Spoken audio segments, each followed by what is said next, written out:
తెలంగాణను వర్షాలు ముంచెత్తుతూ ఉన్నాయి. ఉత్తర తెలంగాణ నుంచి హైదరాబాద్ వరకు ఎక్కడ చూసినా వానలే. రోడ్లపై వరద నీరు, వాగులు, వంకలు ఉప్పొంగిపోవడం, కొన్ని ప్రాంతాల్లో రాకపోకలు కూడా పూర్తిగా నిలిచిపోవడం ఇదే ఇప్పుడు తెలంగాణలో పరిస్థితి. ముఖ్యంగా జగిత్యాల, అటు ములుగు, మెదక్ జిల్లాలో పరిస్థితి అయితే మరింత తీవ్రంగా మారిందని చెప్పుకోవచ్చు. వాతావరణ శాఖ ఇప్పటికే పలు జిల్లాలకు ఎల్లో అలర్ట్ ను కూడా జారీ చేయగా మరో 2 రోజులు వర్షాలు కొనసాగుతాయని కూడా హెచ్చరించింది.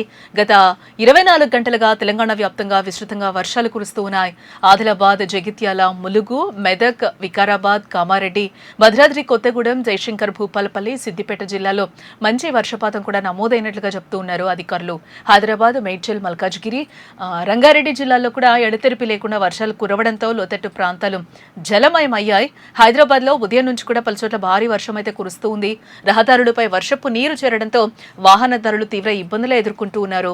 జీహెచ్ఎంసీ పరిధిలోని అనేక ప్రాంతాల్లో ట్రాఫిక్ స్తంభించడంతో ఉద్యోగులు, విద్యార్థులు, ప్రయాణికులు గంటల తరబడి ట్రాఫిక్ లోనే చిక్కుకుపోయిన సిచ్యువేషన్స్ అయితే నెలకొన్నాయి.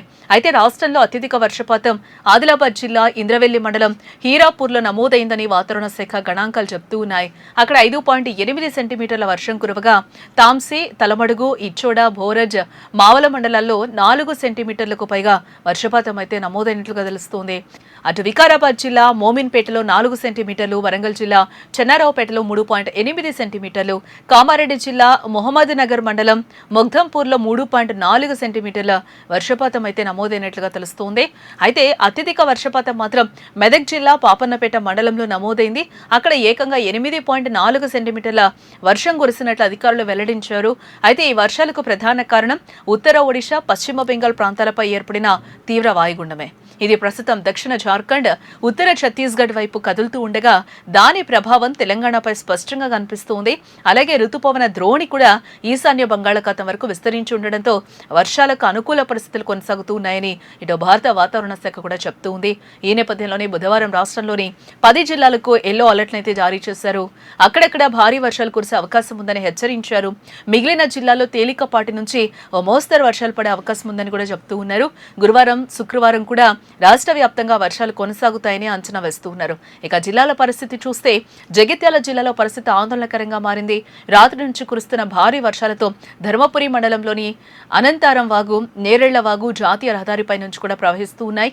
దీంతో జగిత్యాల, ధర్మపురి మధ్య రాకపోకలు పూర్తిగా నిలిచిపోయాయి.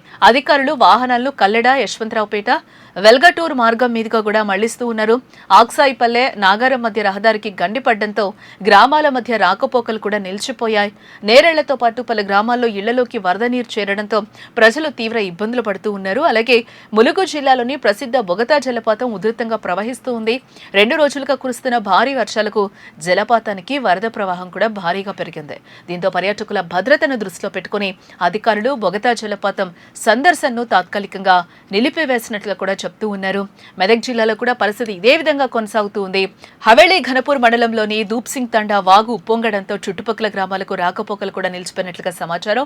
రాత్రి నుంచి విద్యుత్ సరఫరా నిలిచిపోవడంతో గిరిజనులు ఇబ్బందులు ఎదుర్కొంటూ ఉన్నారు. అక్కడ ప్రసిద్ధ పుణ్యక్షేత్రం ఏడుపాయల వనదుర్గ భవానీ ఆలయ సమీపంలోని వనదుర్గ ఆనకట్ట కూడా పొంగిపొర్లుతూ ఉంది. ఆనకట్ట అలుగు పారుతూ ఉండడంతో రైతులు ఆనందం వ్యక్తం చేస్తూ ఉన్నారు. జిల్లాల్లో 2 రోజులుగా కురుస్తున్న వర్షాలతో వరి నాట్లు కూడా జోరందుకున్నాయి. మరోవైపు వాతావరణ శాఖ కూడా ప్రజలకు ఒక కీలక సూచన అయితే చేస్తూ ఉంది.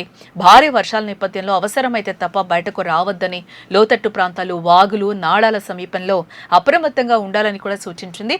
నగరాల్లో ట్రాఫిక్ సమస్యలు కొనసాగుతున్నందున వాహనదారులు ముందుగానే ప్రత్యామ్నాయ మార్గాలను ఎంచుకోవాలని విజ్ఞప్తి చేసింది.